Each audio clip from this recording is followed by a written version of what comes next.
에스겔서 1장 4절부터 14절까지입니다. 내가 보니 북쪽에서부터 폭풍과 큰 구름이 오는데 그 속에서 불이 번쩍번쩍하여 빛이 그 사방에 비치며 그 불 가운데 단 새 같은 것이 나타나 보이고 그 속에서 네 생물의 형상이 나타나는데 그들의 모양이 이러하니 그들에게 사람의 형상이 있더라. 그들에게 각각 네 얼굴과 네 날개가 있고 그들의 다리는 곧은 다리요 그들의 발바닥은 송아지 발바닥 같고 광낸 구리 같이 빛나며 그 사방 날개 밑에는 각각 사람의 손이 있더라. 그 네 생물의 얼굴과 날개가 이러하니 날개는 다 서로 연하였으며 갈 때에는 돌이키지 아니하고 일제히 앞으로 곧게 행하며 그 얼굴들의 모양은 네스 앞은 사람의 얼굴이요 네스 오른쪽은 사자의 얼굴이요 네스 왼쪽은 소의 얼굴이요 네스 뒤는 독수리의 얼굴이니 이 얼굴은 그러하며 그 날개는 들어 펴서 각기 둘씩 서로 연하였고 또 둘은 몸을 가렸으며 영이 어떤 쪽으로 가면 그 생물들도 그대로 가되 돌이키지 아니하고 일제히 앞으로 곧게 행하며 또 생물들의 모양은 타는 숯불과 횃불 모양 같은데 그 불이 그 생물 사이에서 오르락 내리락 하며 그 불은 광채가 있고 그 가운데에서는 번개가 나며 그 생물들은 번개 모양같이 왕래하더라. 아멘. 기도하겠습니다.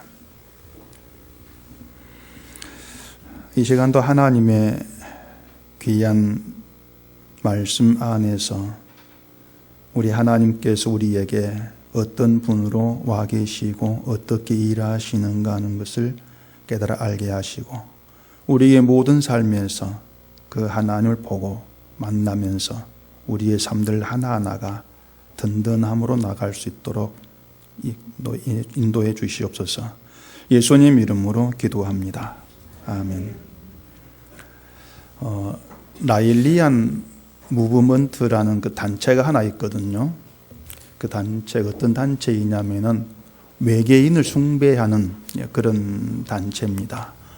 한국에도 지부가 있는데 외계인을 만나가지고 계시를 받았다는 라일이라는 사람이 1976년인가 언젠가 세운 그런 단체예요. 이 단체가 그 주장하는 게 뭔가 하면은 외계인이 지구의 모든 생명을 창조했다 그 내용입니다. 그리고 모세나 또 예수님이나 뭐 석가모니, 마호메트 이러한 사람들도 다 외계인에게 계시를 받은 선지자다 그렇게 얘기를 하고요. 그리고 오늘 본문 내용도요. 이 단체는 외계인이 지구에 도래한 사건이다 그렇게 해석을 합니다. 우리가 외계인을 본 적은 없지만은 사실 오늘 본문에 등장하는 이 네 생물의 모습을요, 우리 머릿속에 그대로 한번 그려보자면은 우리가 상상하는 외계인의 모습과 흡사하다 이렇게 할 수가 있을 겁니다. 한마디로 괴물이죠. 외계인 이야기야 우리가 그렇게 신경 쓸 필요는 없지만은 이 본문에 등장하는 그 네 생물의 이야기가 과연 참 괴물 같은 그런 모습인데 이런 모습의 등장이 우리에게 무엇을 지금 얘기를 하고 있느냐 이러한 거에 대해서 좀 마음을 집중해서 잘 들어야 될 그런 문제가 아닐 수가 없습니다. 오늘 본문 내용은 참 많이 어렵다 그렇게들 아마 느껴질 겁니다.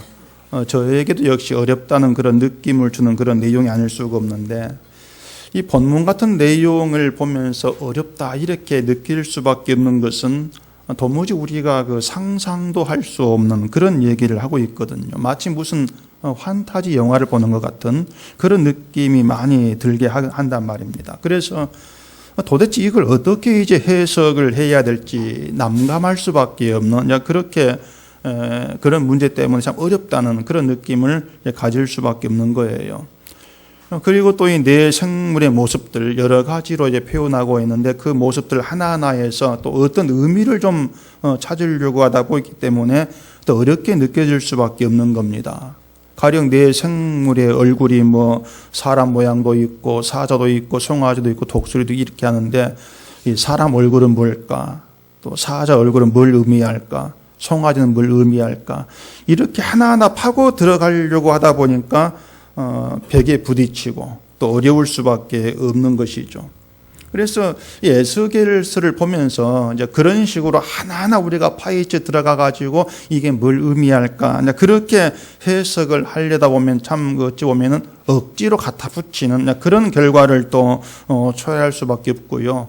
또 굉장히 어렵게 해석에 갈 수밖에 없는 겁니다. 그래서 저는 이 생물들 모양이나 또 모습들 하나하나 그런 것들을 가지고 해석을 하기보다도 그냥 통째로 이 내 생물의 사건들 이런 환상들이 뭘 의미하는가 그렇게 저는 편하게 좀 생각해 보려고 합니다. 물론 필요하면야 뭐 내 생물 모습에서 어떤 의미를 찾아보기도 하겠지만은 뭐 세부적으로 하나하나 그 의미를 해석하는 것은 서로가 피곤해요. 서로가 피곤한 일이고 또 그렇게 크게 도움되는 일도 아니라고 생각되기 때문에 그렇게 하지는 않으려고 합니다. 먼저 그 1절 뒤에 보면은 하늘이 열리고 하나님 모습이 에스겔에게 보였다고 이렇게 시작이 되어 있거든요. 지금 에스겔은요, 그 열린 하늘을 통해서 하나님 모습을 보고 있는 겁니다. 그리고 에스겔이 본 하나님 모습에 대해서 얘기를 하고 있는 것이 오늘 본문 내용이에요. 그렇다고 해서 에스겔이 본 하나님 모습이 지금 실제 이 모습 그대로다. 그렇게 우리가 해석할 수는 없는 것이죠. 뭔가를 하나님은 이런 분이라는 것을 지금 보여주려고 상징적으로 그렇게 이제 나타내 있는 모습이기 때문에 이 모습 그대로 그려가지고 아 이게 하나님이구나 이렇게 하면은 그건 곤란해집니다. 하나님이 지금 에스겔에게 하나님 모습을 이제 보여주고 있어요. 그것은 얘기한 대로 하나님은 이런 분이라는 것을 에스겔을 통해서 지금 포로 생활하고 있는 이스라엘 사람들에게 나타내려고 하는 것이 하나님의 뜻이에요. 지난주에도 말씀을 드렸지만은 이 에스겔서의 배경은 이스라엘이 바벨론 사로잡혀 와 있는 그 포로 시대입니다. 아시다시피 이스라엘은 조상 대대로 하나님을 신앙하는 그런 민족이지 않습니까? 하나님이 자신들에게 함께 하시고 또 하나님이 자기를 도우시고 하나님이 지켜준다. 이러한 믿음 가운데에서 하나님을 섬겼던 사람들이 이스라엘이란 말입니다. 그런데 그런 이스라엘이 지금 예루살렘이 성전이 있는 예루살렘이 황폐화되었어요. 거룩한 도시인데 완전히 무너져 버렸고 또 왕과 백성들은 포로로 이제 이방 나라에 끌려와 가지고 온갖 조롱을 다 받으면서 고초를 겪고 있단 말입니다. 그런 상황이 되면은 이 신자가 혼란스러워지는 게 뭐냐면은 하나님 믿었는데 왜 이런가 그런 혼란이 이제 오게 된다는 얘기예요.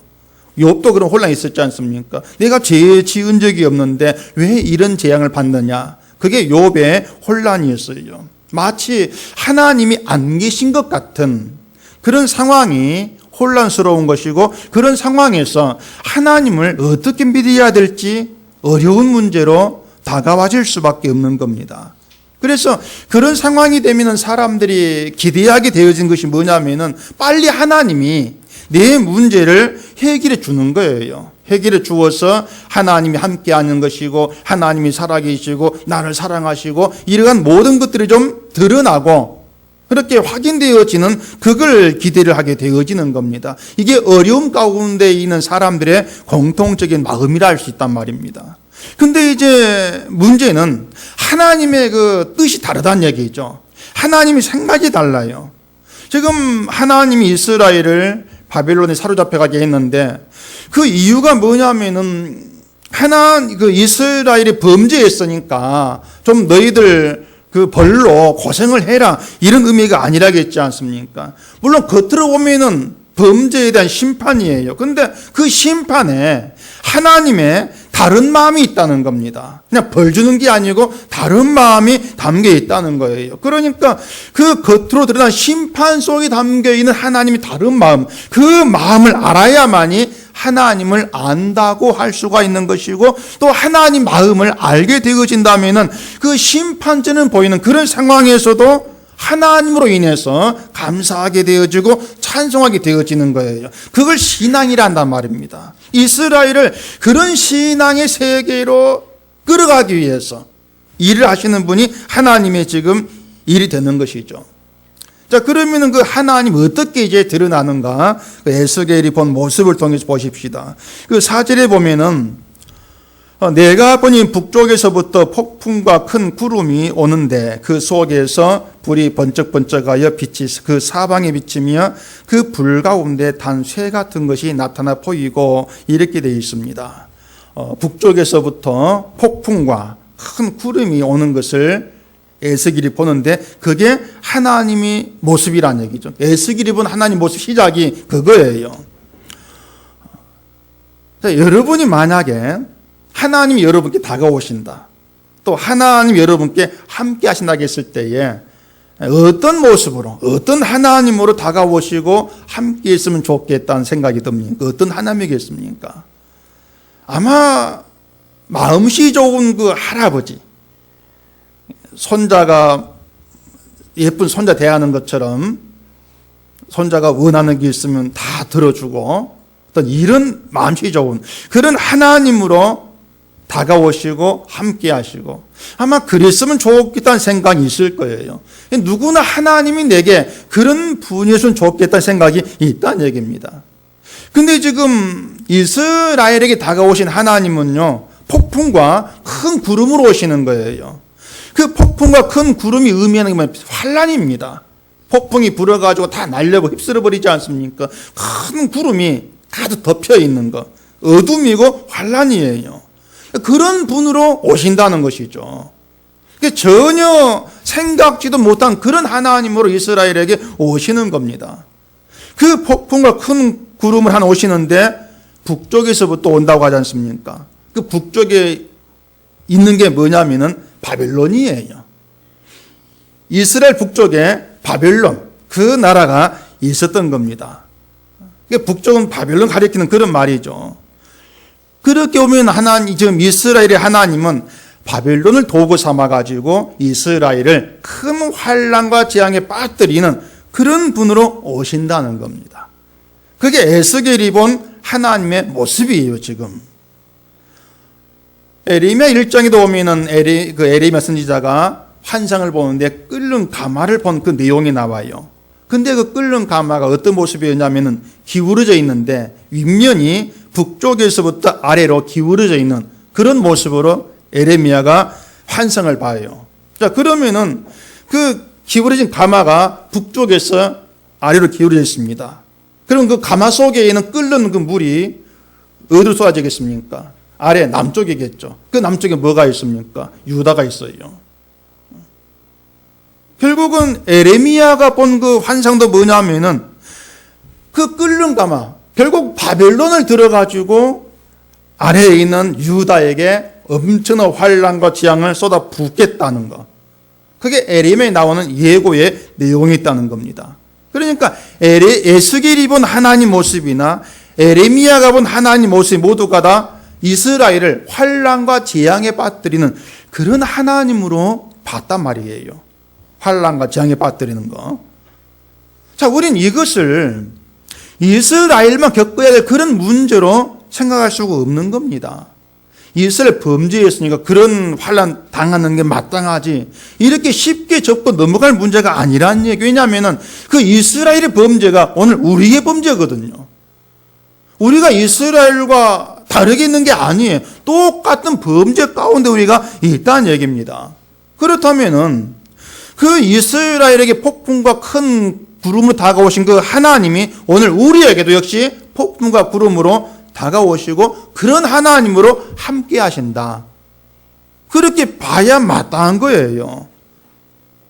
그렇기 때문에 우리가 그 하나님을 신앙하면서 내 삶에 어떤 환난과 재앙이 없기만을 바라고 있는 것은요, 하나님이 어떤 분으로 내게 다가오시는가, 어떤 분으로 내게 함께하고 내게 일하시는가, 거기에 관심 두지 않는 것이라고 할 수밖에 없는 겁니다. 하나님이 누구시냐, 또 내가 어떤 존재냐, 이런 문제보다도 그냥 무조건 재앙도 없고 환난도 없는 그런 편한 삶, 거기에만 관심 두고 있기 때문에 지금 이스라엘에게 폭풍으로 다가오고 그 하나님의 관심이 안 가는 얘기죠. 근데 그건 하나님을 신앙하는 것이라고 할 수가 없단 말입니다. 어쩌면은 아니 어떻게 하나님은 그런 분이 올 수가 있겠습니까? 이런 생각이 들 수도 있을 거예요. 자기 백성 환난을 건져주시는 것, 이게 하나님다운 것이죠. 오히려 환난과 재앙에 빠뜨리는 그런 하나님은 하나님일 수가 없다. 뭔가 그런 반발이 일 수도 있을 겁니다. 근데 생각해 보세요. 오늘 우리가 얘기한 대로 그 이스라엘의 범죄와 정말 상관없이 살아간다, 이렇게 자신할 수 있냐고 하는 겁니다. 그럴 수가 없는 겁니다. 이스라엘의 범죄는 이방 나라의 우상을 끌어들여 섬긴 거예요. 이방 나라 우상을 섬긴 이유가 뭐라겠습니까? 이방 나라처럼 부강해주고 싶어하는 그런 마음이라겠습니다. 이런 마음 우리에게 없겠습니까? 잘 살고 싶은 마음, 부자를 보면서 나도, 이런 마음이 안 들겠냐고 하는 거죠. 결국 우리의 속에는 이미 우상이 거대하게 자리하고 있는 겁니다. 그걸 누구도 부인할 수가 없는 겁니다. 근데 이스라엘은 우상 섬겼으니까 환난과 재앙에 빠지는 게 당연하고, 우리는 그러면 안 된다, 그렇게 할 수가 없는 거죠. 그건 너무 이기적인 생각이거든요. 그렇기 때문에 에스겔이 본 하나님의 모습은요, 오늘 우리에게 함께 하시는, 오늘 우리에게 일하시는 그 하나님이라는 것을 먼저 분명히 전제하고 오늘 본문 내용으로 들어가야 한단 말입니다. 이 하나님이 나에게 함께하는, 나에게 다가오신 그분이구나, 그걸 아셔야 돼요. 자, 에스겔은 폭풍과 구름 속에서 내 생물의 형상을 또 같이 봅니다. 그리고 뒤 6절부터는 내 생물 모습에 대해서 자세하게 지금 설명을 하고 있는데, 그 모습들을 그대로 생각해 본다면 얘기한 대로 외계인, 괴물 형상과 다를 바 없는 그런 모습이라는 얘기죠. 자, 그러면 하나님께서 범죄한 이스라엘을 심판하기 위해서 바빌론 도구 삼아가지고 이스라엘에게 다가오시는데 왜 거기에 내 생물이 함께하고 있느냐 하는 거죠. 그걸 생각해 봐야 됩니다.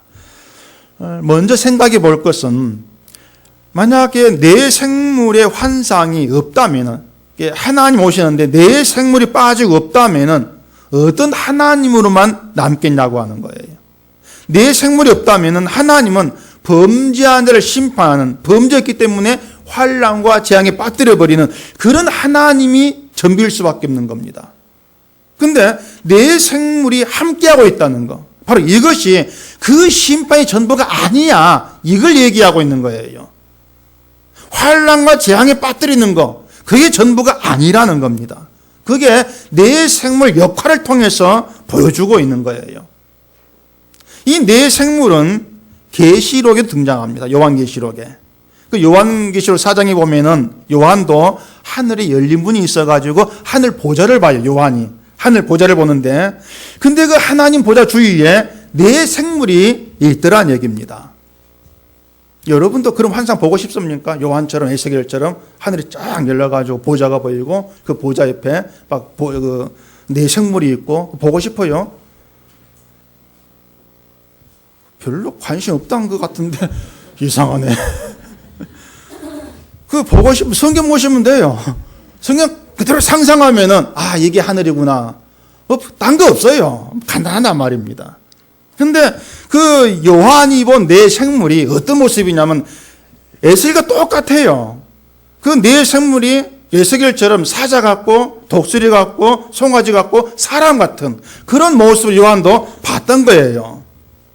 그러니까 에스겔이 본 내 생물은요, 괴물도 아니고 외계인도 아니에요. 하늘 보좌에 있는 존재니까 뭐겠습니까? 천사죠. 결국 에스겔이 본 네 생물은 천사입니다. 그 네 생물의 천사라고 하는 것은 에스겔 10장에도 나와요. 확인돼요. 그 에스겔 10장 14절 보면은 그룹들에게는 각기 네 면이 있는데 첫째 면은 그룹의 얼굴이요, 둘째 면은 사람의 얼굴이요, 셋째는 사자의 얼굴이요, 넷째는 독수리의 얼굴이더라. 또 뒤에 그 그룹이 에스겔이 그발 강가에서 봤던 네 생물로 나오는데 이 그룹은요 천사를 입증합니다. 천사를 얘기해요. 그러니까 네 생물은 천사였던 거죠. 결국 뭔가 하면은 이 천사가 이스라엘을 환난과 재앙에 빠뜨리기 오시는 하나님과 함께하고 있다라 그 말입니다.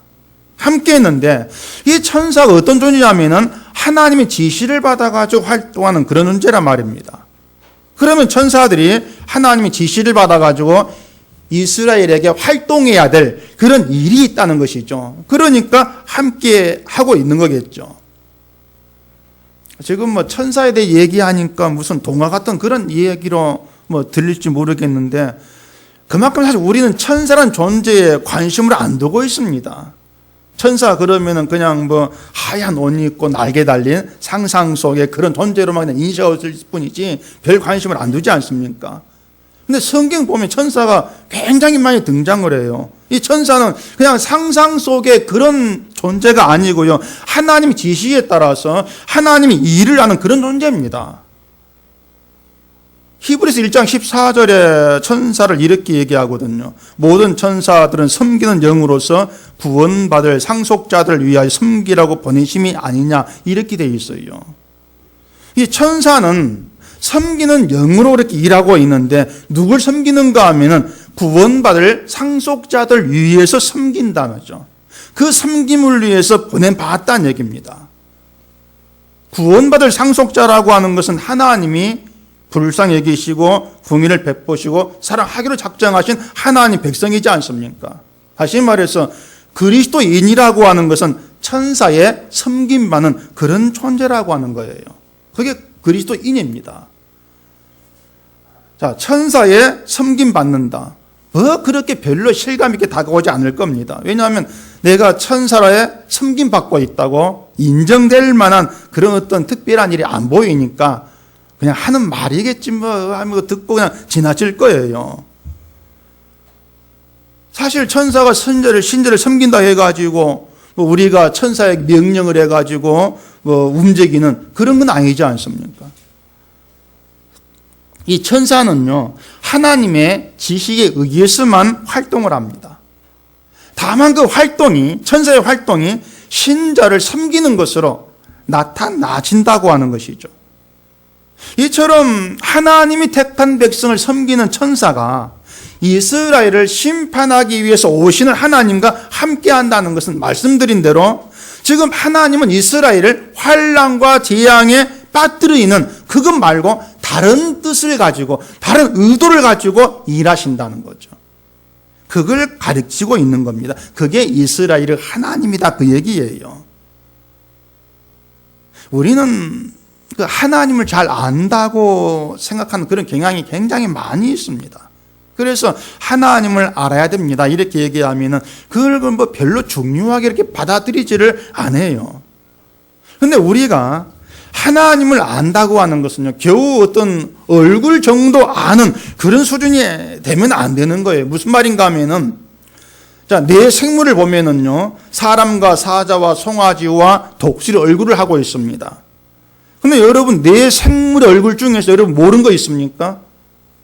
다 잘 알지 않습니까? 사람의 얼굴, 뭐, 독수리, 송아지, 또 뭡니까? 사자. 다 우리가 알고 있는 그런 그 생물들이에요. 사람 얼굴은 아주 친숙하게 다가오는 그런 얼굴이지 않습니까?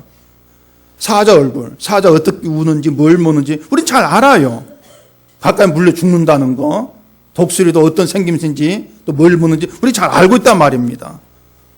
소도 알고 말이죠. 어떻게 행동하는지 알아요. 근데 그것은 얼굴만 봤을 때 이야기입니다. 얼굴만 보고 저 사가 이렇게 움직이고 저렇게 살지 근데 잘 알아. 그렇게 나온다는 얘기예요. 그러니까 얼굴은 잘 아는 그런 형상인데 그 몸을 보세요. 몸은 우리가 전혀 본 적이 없는 생소한 모습이란 말입니다. 몸은 우리가 알고 있는 모습이 아니에요. 7절 8절 보면은요, 그들의 다리는 곧은 다리요, 그들의 발바닥은 송아지 발바닥 같고 광낸 구리같이 빛나며 그 사방 날개 밑에는 각각 사람의 손이 있더라. 그 네 생물의 얼굴과 날개 이르하니 이렇게 되어 있습니다. 사람 얼굴은 아는데 그 모습은, 몸은 내가 아는 몸은 아니더란 얘기입니다. 사자도 마찬가지고 송아지도 마찬가지고 독수도 마찬가지예요. 내가 알고 있는 모습이 아니에요.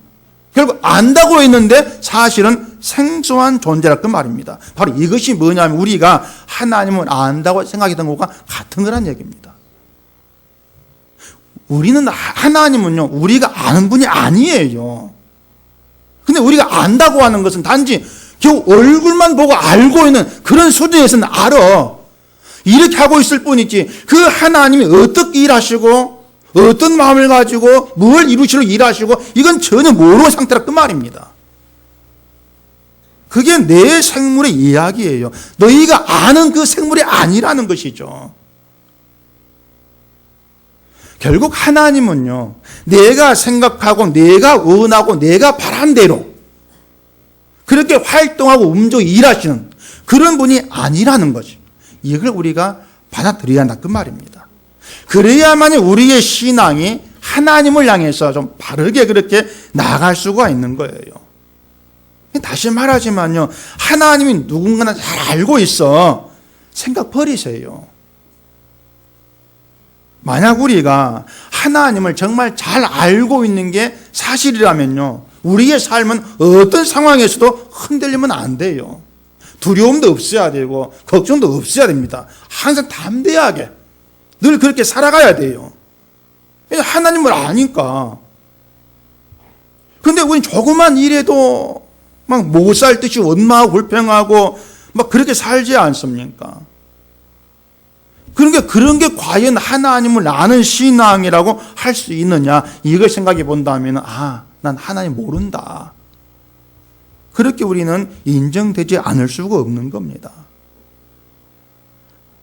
우리는 하나님에 대해서 이런 거 저런 거 다 그 필요 없이 하나님은 내가 필요한 게 있어가지고 원하면 다 들어주는 그런 존재도 아니고 늘 내가 생각과는 다르게 다가오시고 일하시는 그런 분이라고 하는 것을 늘 염두에 두고 하나님께 나오셔야 돼요.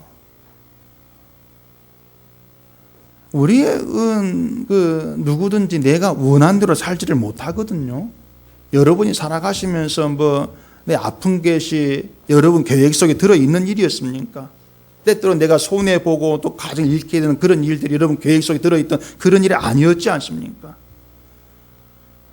우리는 내 계획에도 없고 원하지도 않는 그런 일들을 수없이 겪고 살아갑니다. 그래서 짜증도 내고 원망도 하고 인생이 왜 이런지 팔자 타령하고 이렇게 살지 않습니까? 그렇게 살아가면서도 하나님은 내가 아는 그분이 아니구나, 이런 생각을 하지를 못하는 거예요. 여러분, 천국이 하나님이 누구신가를 알지 못해도 교회만 잘 다니면 들어갈 수 있다, 그렇게 생각이 됩니까? 그런 천국 아니거든요. 여러분이 하나님이 누구신가를 알지를 못하면 그 신앙은요, 진리를 향해서 나아갈 수가 없는 것입니다. 아예 애당초. 그래서 하나님은 이스라엘로 하여금 그들이 생각했던 하나님은 하나님이 아니었다는 거, 이걸 알게 하시고 하나님이 누구신가를 제대로 아는 그런 새로운 이스라엘로 세우기 위해서 가장 먼저 바벨론으로 포로되게 하신 겁니다. 그게 하나님의 일이에요. 그 네 생물의 다리가 곧고 발바닥은 송아지 발바닥 같고 광낸 구리같이 빛나는, 이렇게 하지 않습니까? 다리가 곧다는 것은 구부르지 않는, 오직 곧은 길로만 간다, 이런 뜻이 담겨 있거든요. 근데 천사는 오로지 이스라엘로 하여금 참된 진리의 길, 곧은 길, 구부러진 길이 아니고 진리를 향해 곧은 그 길로만 가도록 활동을 해요. 얼마나 부지런히 활동하는지 그 발바닥이 광낸 구리같이 빛나고 있다, 그 말입니다. 너무 부지런히 활동을 했어. 바로 이것이 하나님이 함께 하시는 이스라엘의 현실이고 오늘 우리의 현실이 된다는 것이죠.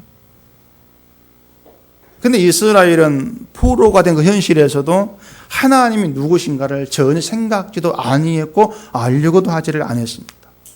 여전히 하나님은 자기를 도와가지고 빨리 포로 생활 끝나게 하고 고향에 돌아가게 하시는 그런 분으로만 생각을 했죠. 그래서 에레미야의 그런 외침에도 귀를 기울이지 않고 오히려 화를 내면서 듣기를 싫어했고 미워했단 말입니다. 대신 하나님이 도우실 것이다. 빨리 포로 생활 끝나고 고향 돌아가게 하실 것이다. 이렇게 외쳤던 거짓 선자 그 말을 더 받아들인 거였어요. 이걸 보면은 지금 이 시대에도 복음이 아닌 말에 귀를 기울일 수밖에 없는 것은 하나님이 누구신가를 알지 못한 것이 그 이유라. 그렇게 얘기할 수 있을 겁니다. 11조 안 하면은 물질에 손해 봅니다. 목사의 말에 반대하면 하나님 징계해야 합니다. 이런 말들을 그냥 그대로 받아들이는 거. 그런 것들이 뭐냐면 하나님을 모른다는 얘기예요. 모르는 걸 받아들이는 것이죠.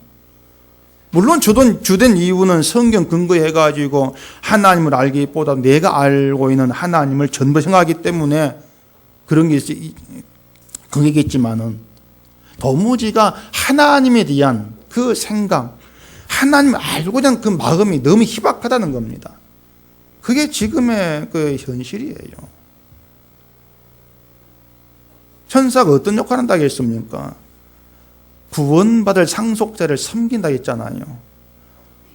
구원받을 상속자를 섬긴다면은 천사 활동은 오직 하나님의 택한 구원을 위해서 활동합니다. 그건 우리의 구원은 하나님께 달렸다. 이런 의미가 되는 거예요. 그런데 왜 내가 구원받기 위해서 뭘 해야 되지? 이런 생각 왜 나오냐는 얘기예요. 나올 수가 없는 것인데. 그러니까 그러한 것들이 하나님이 일하심을 생각지 않는다. 그런 반증이 되는 거란 말입니다. 하나님이 일하심에 의해서 내가 진리로 이끌리고 구원을 얻게 되어 있다. 이걸 생각지를 않는 거예요. 그러니까 내가 뭘 해야 되지? 늘 이런 쪽으로 마음이 향할 수밖에 없는 겁니다.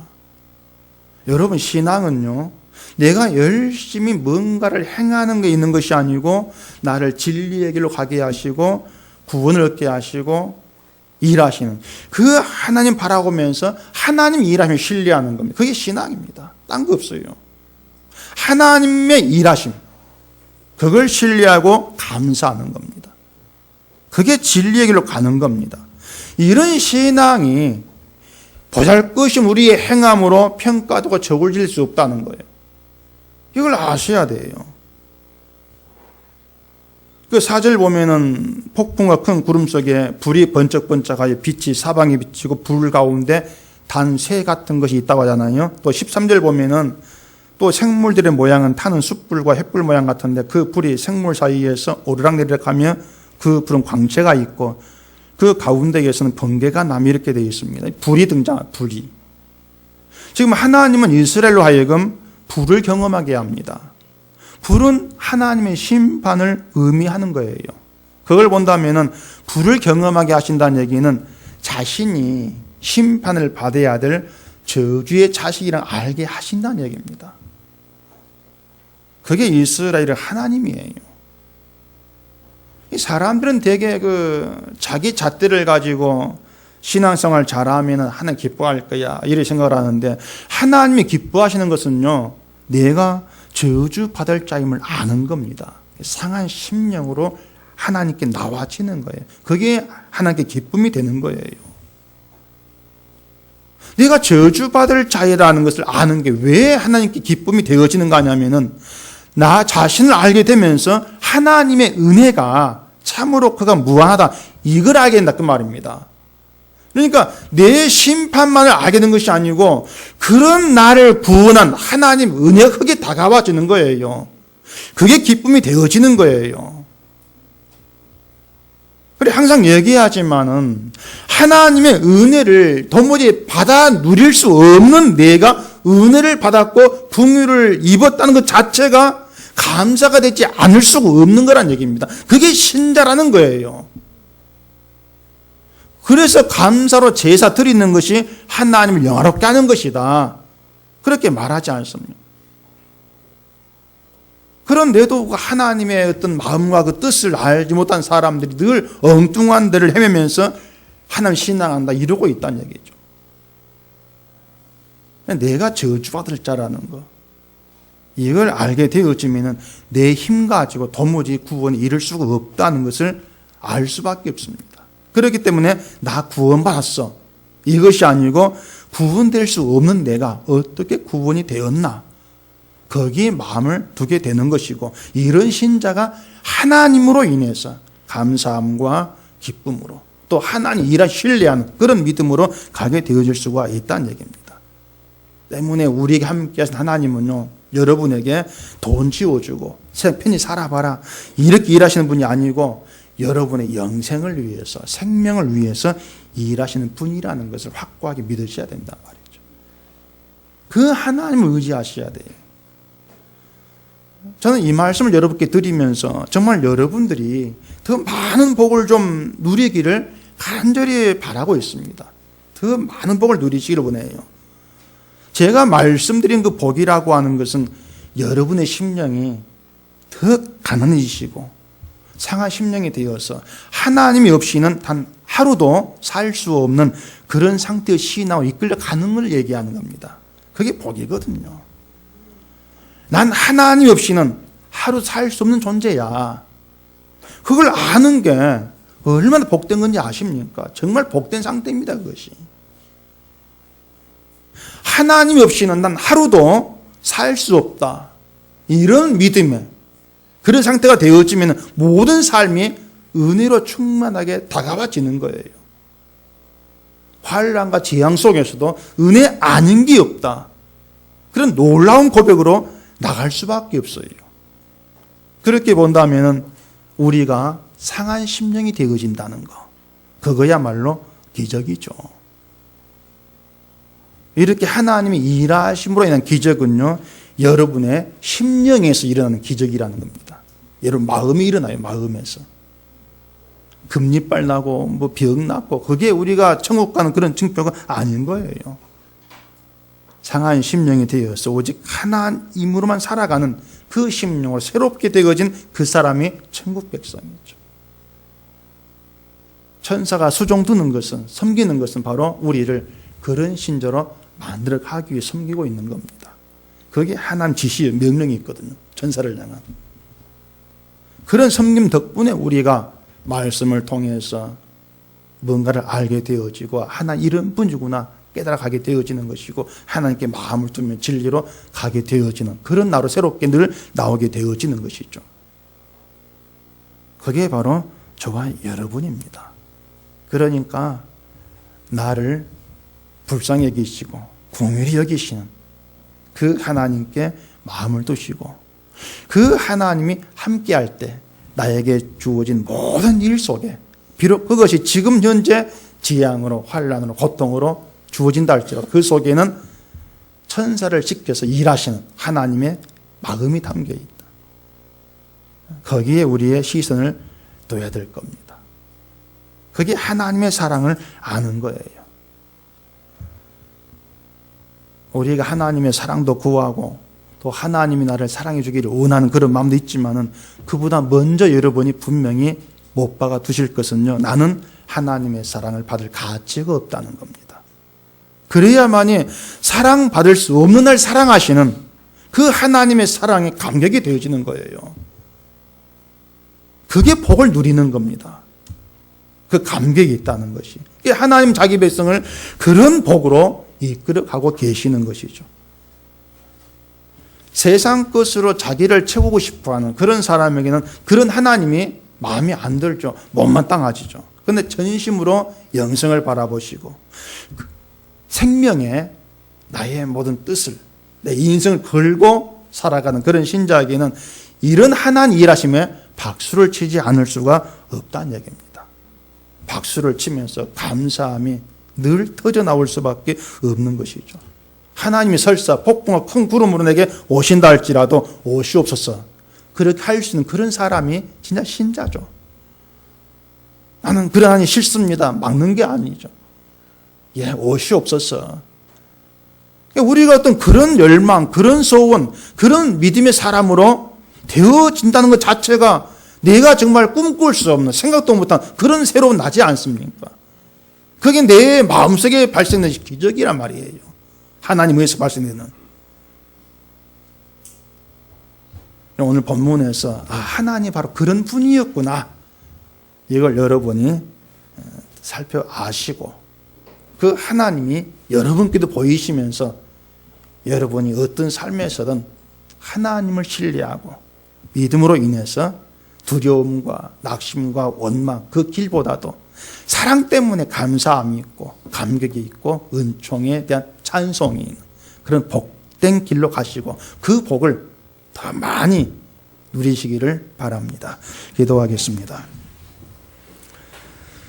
우리 아버지 하나님, 늘 하나님에 대해서 내 멋대로 생각을 했고 하나님이 어떤 분이시고 어떤 뜻을 가지고 일하시는가에 대해서는 잊고 살았습니다. 에스겔이 본 환상을 통해서 하나님 어떤 분인가를 좀 더 깊이 깨달아 알게 하시고 내가 내 마음에 두던 하나님 다 내려놓으면서 성경 계시하는 그 하나님이 내게 다가오시는 것을 정말 감사함과 기쁨으로 소망 중에 기다리고 원하고 소망하는 우리가 되게 하시옵기를 간절히 바랍니다. 우리가 살아가면서 원치 아니한 여러 가지를 겪는다 할지라도 그조차도 우리의 생명을 위한 하나님 이 길이심을 깨달아 알게 하시고 어떤 삶에서든 하나님 때문에 나는 복되다 외칠 수 있는 그런 복된 대로 나아갈 수 있도록 저희를 붙들어 주시옵소서. 예수님 이름으로 기도합니다. 아멘.